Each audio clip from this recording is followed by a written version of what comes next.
अवधूत चिंतन श्री गुरुदेव दत्त श्री स्वामी समर्थ. स्वागत आहे तुमचे ब्लॉग स्वामीचे आपल्या यूट्यूब चॅनलवर. स्वामी माऊली तुमच्या सर्व चांगल्या इच्छा पूर्ण करोत हीच माझी स्वामींचरणी प्रार्थना. मित्रांनो, आजच्या व्हिडिओमध्ये आपण नारळाचे असे काही संकेत पाहणार आहोत. आपल्याला जे दिसल्यास कोणत्या शुभ घटना घरात घडतात, तसेच लक्ष्मीप्राप्तीचे काही प्रभावशाली श्रीफळाचे उपाय याविषयी सविस्तर माहिती पाहणार आहोत. नारळ उभा फुटल्यास, नारळ आपोआप तडकल्यास, नारळ आतून खराब निघाल्यास, नारळाला कोंब फुटल्यास खूप मोठे संकेत असतात. पण व्हिडिओमध्ये पुढे जाण्याआधी माझी तुम्हाला विनंती आहे की कृपया चॅनलवर नवीन असाल तर चॅनलला सबस्क्राईब करून व्हिडिओला एक लाईक करा आणि नक्कीच एक कमेंट करा. श्री स्वामी समर्थ. मित्रांनो, माता लक्ष्मीच्या व्हिडिओला लाईक करणाऱ्याच्या आणि चॅनलला सबस्क्राईब करणाऱ्याच्या जीवनात स्वामी माऊली आणि माता लक्ष्मी कधीच धनाची कमतरता पडू देणार नाहीत. चला तर व्हिडिओला सुरुवात करते. कलश स्थापनेला अनन्यसाधारण महत्त्व असून शास्त्रामध्ये विना कलश स्थापना देव्हारा देखील नसावा असे देखील म्हटलं जातं. मार्गशीर्ष महिन्यात महालक्ष्मीच्या पूजेला कलश स्थापना केली जाते. कुठल्याही धार्मिक विधीसाठी नारळाला इष्टस्वरूप प्राप्त असते. लक्ष्मी, गणपती किंवा विष्णूचा स्वरूप म्हणून श्रीफळ पूजनीय असतं. कोणतीही पूजा ही नारळाशिवाय पूर्णत्वास जातच नाही.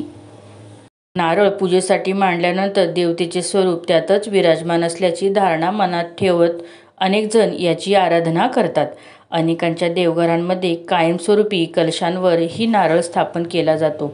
अनेकदा या नारळात सतत कलशातील पाणी मिळाल्यामुळे कोंब फुटतो. अनेकदा हा कोंब मोठा होऊन त्यातून चक्क नारळाचे रोप उगवण्याचीही सुरुवात होते. मार्गशीर्ष महिन्यात अथवा किंवा इतर कोणत्याही दिवशी नारळाला कोंब फुटणं अतिशय शुभ संकेत मानला जातो. आपल्याकडे नारळासंबंधित अनेक समजुती आहेत. म्हणजेच नारळ एका दमात फुटला तर शुभ मानलं जातं.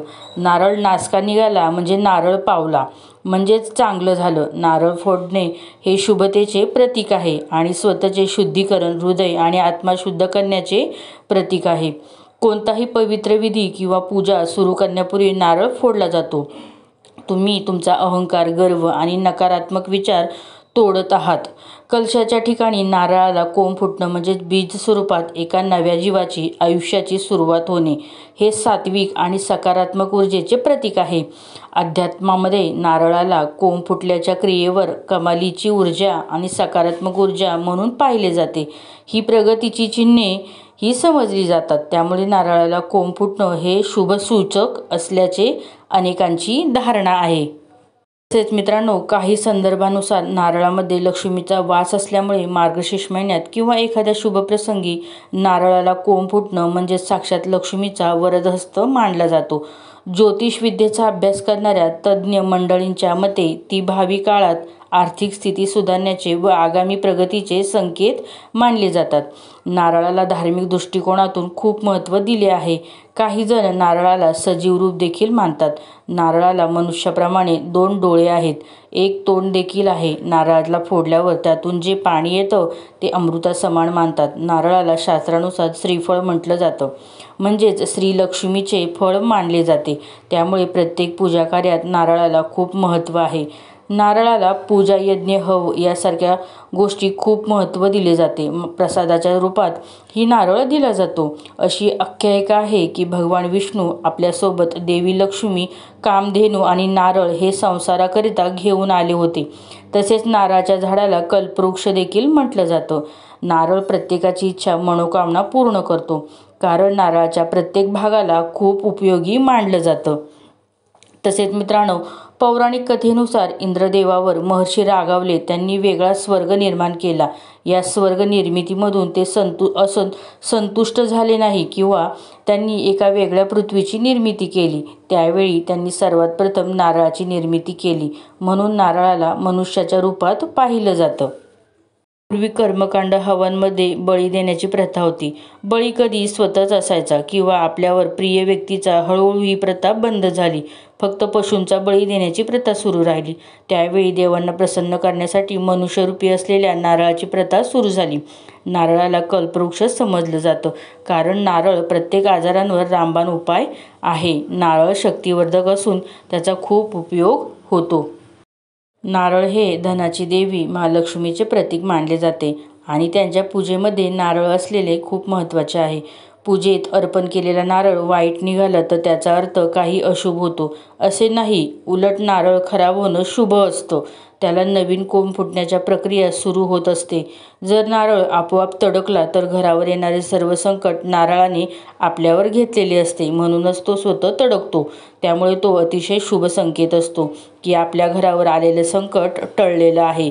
या नारळाला सर्वात पवित्र फळ म्हणून संबोधलं आहे कारण यामध्ये ब्रह्मा, विष्णू, महेश या 3 देवतांचा वास असल्याचे म्हटलं जातं. नारळाला अनेक जण श्रीफळ म्हणून देखील ओळखतात. असं म्हणतात की देवाला नारळ वाहिल्याने भक्तांची सगळी दुःख दूर होतात. नारळ फक्त देवालाच वाहिला जात नाही तर सर्व शुभ कामाच्या सुरुवातीला देखील याचा वापर केला जातो. पूजेमध्ये नारळ फोडणं म्हणजे तो देवाच्या चरणामध्ये समर्पित केला जातो. घराच्या परिसरात लावलेले नारळाचे झाड अनेक प्रकारचे वास्तुदोष दूर करतात. मित्रांनो, नारळाच्या झाडाची पूजा केल्याने भगवान विष्णूंचा आशीर्वाद प्राप्त होतो.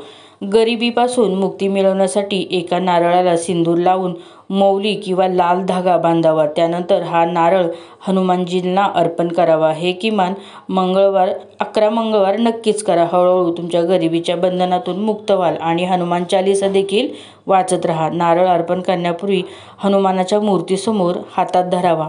हातात धरलेल्या नारळाची शेंडी मूर्तीकडे असावी. यावेळी हनुमानाची सात्विक स्पंदने नारळात यावीत यासाठी हनुमानांना प्रार्थना करावी. त्यानंतर नारळ फोडून नारळाचा अर्धा भाग देवळात देऊन अर्धा भाग आपल्यासाठी ठेवावा. मात्र हनुमानजींना वाहिलेला हा नारळ महिलांनी खाऊ नये असे देखील आपल्या शास्त्रामध्ये म्हटलं जातं. वास्तुशास्त्रानुसार ज्या घरात नारळाचे झाड लावले जाते त्या घरात नेहमी सुख शांती नांदते. वास्तुशास्त्रात नारळाच्या झाडाच्या संदर्भात अनेक गोष्टी सांगितल्या आहेत. जर एखाद्या व्यक्तीला नोकरी किंवा व्यवसायात प्रगती होत नसेल आणि त्याला अडचणी येत असतील तर अशा व्यक्तीने आपल्या घराच्या अंगणात नारळाचे झाड अवश्य लावावे. यामुळे एकमेकांमधले वादविवाद टाळले जातात. त्यासोबतच घरात सुख समृद्धी नांदते. नारळाचे झाड लावताना एक गोष्ट लक्षात ठेवावी की ते झाड घराच्या दक्षिण किंवा पश्चिम दिशेला लावावे. आरोग्याच्या दृष्टीने फायदेशीर, धार्मिक महत्त्व सोबत असणारं हे झाड आणि नारळ आरोग्यासाठी खूप महत्त्वाचे आहे. याशिवाय नारळ पाणी पिल्याने आपले पोट, डोकं थंड राहतं. पाण्याचा नारळ एखाद्यावर 21 वेळा उतरवून मंदिरात जाळताना यामुळे तुमच्या आयुष्यातील अडचणी देखील दूर होतील. तुम्ही दर मंगळवारी किंवा शनिवारी हे करू शकता. असं केल्यास आर्थिक चणचण देखील लवकर संपुष्टात येईल. असं म्हटलं जातं की जर अनेक दिवसांपासून एखाद्या गोष्टीची समस्या घरात असेल तर नारळाचे झाड खूप चांगले परिणाम देऊ शकतात. नारळाचे झाड कधी स्वतः तोडू नये, परंतु काही कारणास्तव ते तुमच्याकडून पडलं तर ते दुसरी बाब आहे. पण नारळाचे झाड स्वतः तोडणे फार अशुभ मानलं जातं.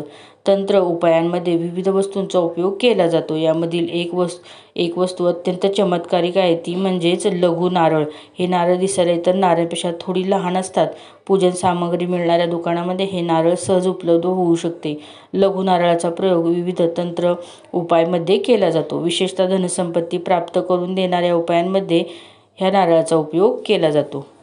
मित्रांनो, नारळ उभा फुटला म्हणजे देवाने कौल दिला. जुन्या नारळाचा वरचा भाग अगदी कडक वाळलेल्या लाकडाप्रमाणे झालेला असतो. नारळ फोडताना तो सरळ धरलेला असतो. नारळाची शीर त्याच्या मध्यभागी असते. त्यावर आघात होतो आणि शिरेवरच त्याचे 2 भाग होतात. खूप नारळ फोडल्यानंतर एखादा नारळ उभा फुटतो म्हणून तो शुभ संकेत असतो आणि खराब, नासका निघाला म्हणजेच पावन झाला असं काही नाही. फक्त हळहळ वाटायला नको, खोबरं खायला मिळाले नाही म्हणून आणि पैसे वाया गेले म्हणून.